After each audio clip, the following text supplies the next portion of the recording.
Aaron drinking the Tom Brady water. Thanks for joining us here. So you didn't show up in Green Bay for the voluntary workouts, but since they were voluntary, I guess you're off the hook. Thank you, Ken. Yes, I did not show up. A lot of people are counting on this interview, make some big news. So you could take Jeopardy. You're going to retire. You're going to demand a trade. You're going to show up on time. I mean, pick one. Give me something to work with here. I'm just here so I won't get fined, Ken. Good joke. Marshawn Lynch coming later, provided the technology works. Have you considered the fan-controlled football league? Is that sort of something you can, like a hedge bet or use as a bargaining chip? I think so. I think that's definitely on the table. Anything's on the table at this point, Ken. But look, Pretty full table. here. I'm just here because it's your last show, and that's why. Okay. That's the only reason I'm here.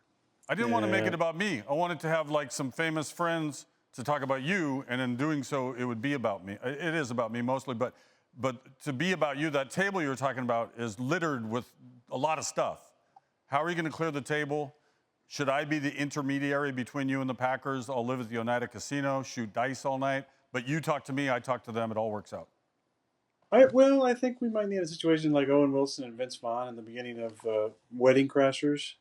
There's throw a few miles around here and there. You get a couple miles, I get some miles. We kind of go from there. But Kenny, I told you this is not about me. This is about you. This is about years and years of watching you on TV. You, not just the highlights, but tuning in to watch you and Keith Olbermann and Stuart Scott change the way that late night sports centers were done. And I just want to say, as a fan, now as a friend, thank you. Did you watch me as a small child? Let me five? finish my bit. Okay. Let me finish my bit. You've been there forever. I know you've been there forever. I've watched you for a long, long time. We didn't have, cable back in the day, but as long as I've had ESPN, I have tuned in to watch Kenny Mayne on SportsCenter.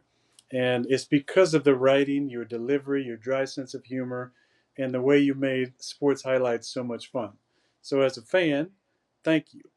You've been one of those voices of my childhood for so many years. As Monday Night Football crew and Pat Summerall and John Madden, and you and Keith and Stuart on SportsCenter especially. You guys are kind of my first favorite people, and you guys did so much after that. You changed the way the entire anchor position.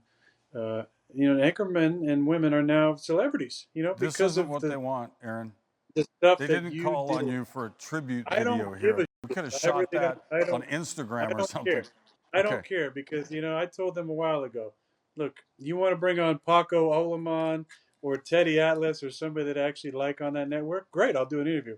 But my number one has always been at that network, Kenny Mayne. I'm on. And I appreciate the way you've gone about things. I look in the background there of that set. I see, that was at Soldier Field that day, where we talked about a piece. I wasn't actually playing, I don't believe, in that day. But we did training in the cold together where they, you got me kind of naked in that back. I wasn't actually naked, Tasteful. but you guys did the blurring of my lower half as if, you put me in so many main events over the years. We tased you. Remember when we tased you and I drug you down the tunnel and you injured your shoulder? Yeah. That was neat. An interception. Yeah, thank you for that. I do have a question for you because this is too self-absorbed for. They're never going to run this stuff. This will be on the long form thing on YouTube or something. No paywall. That's cool about that. For the Derby, you had sort of the bad boy look, right? Naughty Aaron. For the wedding, do you think you'll go to handsome Jeopardy Aaron, like mom comb over the hair deal? What are the plans? Also, what's the motif? Is it going to be just simple yet elegant or ostentatious with a huge floral presentation? Yeah, definitely ostentatious for sure. Big floral guy. Huge, actually. Roll it and light it. I think really the Derby, I got a lot of comments about the hat I wore, not just from the people in my party, but, sports fans around there. Saw some great memes about it. I always appreciate that. From the time I did Jeopardy to the time I went to the Derby, I lost like 15 pounds. I did this amazing Ayurvedic cleanse, which I'm sure they won't air any of this anyway, so I'm just going to keep talking. No free shout-outs. A great Ayurvedic cleanse and it just changed. Changed my insides. My body feels amazing. The inflammation is totally out of my body. But the problem was I didn't quite fit in some of the suits I was wearing, so I kind of had some oversized suits on, I and was talking about the uh, hair, the bad boy hair I look. no, I just talk about the whole thing. So I need to get kind Okay. of refitted. I'm a little slimmer, a little trimmer, kind of like yourself. There was a time when you came to Green Bay and you kind of let yourself go a little bit. And I know that might have been a low point in your life, but I'm happy to see the way you've transformed your body and your style actually over the years too. Thank you. People came to hear you talk Green Bay football, not all this other. This is like a weird Luke Wilson film, like Royal Tenenbaums at this point. Aaron just getting Great weird. movie. Yeah, Great movie. love that movie. When he sits down, takes off his shoes, I believe he's crying. I'm going to ask one serious question that you kind of led me to, so we serve the people on all counts. Do you find it strange that the people have been sort of conditioned to believe management is always right? Like the player's a bad guy because he stands up for himself. Management must be right because the loyalty to the team is paramount. And then someone like you, others, Richard Sherman, have kind of voiced that opinion like, hey, I'm a worker. I work for myself and my family, so I'm going to stick up for myself in whatever situation it is. God, that was a serious question. That was a good question. I think sometimes people forget what really makes an organization, and history is important.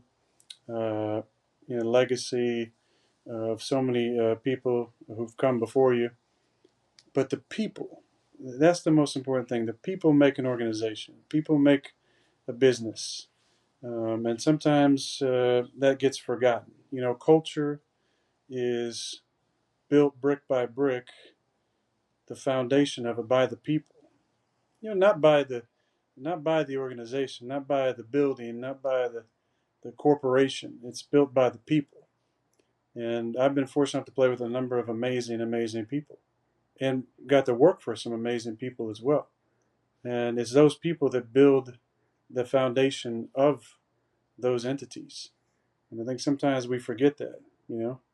Are you And with my demanding a trade? with my situation, look, it's never been about uh, you know never been about the draft picking Jordan. I love Jordan. He's a great kid.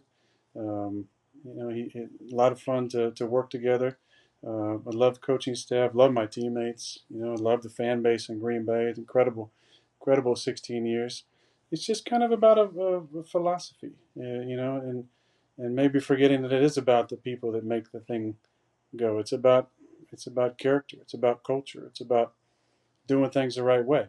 And a lot of this was put in motion last year, and the wrench was just kind of thrown into it when I won MVP and played the way I played last year. So this is just kind of, I think, the spill out of all that. But look, man, it is about the people, and that's the most important thing. Green Bay has always been about the people, from Curly Lambeau being owner and founder to the '60s with Lombardi and Bart Starr and all those incredible names, to the '90s teams with Coach Holmgren and Farvey and the Minister of Defense, to the run that we've been on. It's about the people. We got Marshawn waiting out in Oakland, so I just want to wrap this up with that cluttered table that you described earlier. Is there a way that on that table you can knock some stuff out and find some kind of agreement, or do you have something else that you want it to end as? Ken, I don't know. I don't even want to. I kind of That's said my fine. piece in the last part. What I want to say is one more time that thank you as a fan, as a friend, as a lover of sports.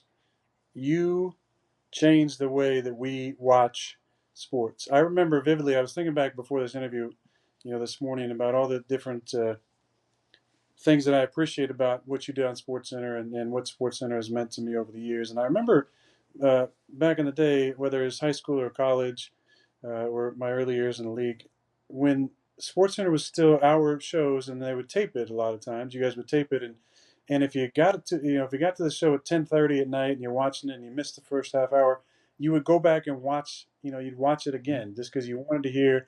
And oftentimes you get back into that 11 o'clock hour and you'd be watching it and you just love it so much you want to hear the jokes that you made again. You want to hear talking about it and the incredible post game feasts and all the crazy things you would yell and say, or the monotone things you would say, or just the inflection in your voice and how you deliver the highlights, it was rewatchable. And that's the beauty in how you changed the way SportsCenter was done. So kudos to you. Congratulations on an incredible career. I'm so proud to know you. I'm so thankful to have been in so many of your main event skits. And I know we're still going to be friends long after this is done. But it's been a pleasure. It's been a pleasure to work with you, buddy, and excited for what's next for you. All of that's appreciated. Sorry to grill you so hard about the Packers, even though that's what the people want to know. But it sounds like you don't know, actually. So we'll let you decide that. Hey, just last thing. Last time we did the interview together, you told me to go heavy in the cryptocurrency game. I did. We're down 40%. Then I lost my job. Gretchen just wants a new comforter. F you, Aaron Rodgers. I love you, Ken. Thanks for watching ESPN on YouTube. For live streaming sports and premium content, subscribe to ESPN+.